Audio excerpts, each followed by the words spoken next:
ସବୁବେଳେ ନିଜର କର୍ମ ଉପରେ ବିଶ୍ୱାସ କରନ୍ତୁ, ନିଜର କର୍ମ ଉପରେ ନିଜ ଜୀବନକୁ ଆଧାରିତ କରନ୍ତୁ, ରାଶିଫଳ ଉପରେ ନୁହଁ।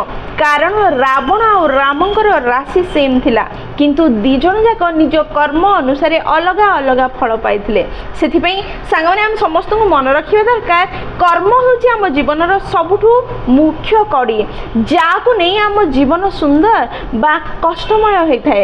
ଯଦି ଜୀବନକୁ ସୁନ୍ଦର କରିବା ପାଇଁ ଚାହୁଁଛନ୍ତି, ସୁଖମୟ କରିବା ପାଇଁ ଚାହୁଁଛନ୍ତି, ତାହେଲେ ଆଜିଠୁ ନିଜ କର୍ମକୁ ଠିକ୍ କରନ୍ତୁ, ଅନ୍ୟମାନଙ୍କୁ ସୁଖ ଦେବା ଆରମ୍ଭ କରନ୍ତୁ। ନିଜ ବଚନ ଦ୍ୱାରା, ଭାବନା ଦ୍ୱାରା, କୌଣସି ଏକ୍ସନ୍ ଦ୍ୱାରା କାହାକୁ କଷ୍ଟ ନ ପହଞ୍ଚିବ ସେ ବ୍ୟବସ୍ଥା କରନ୍ତୁ।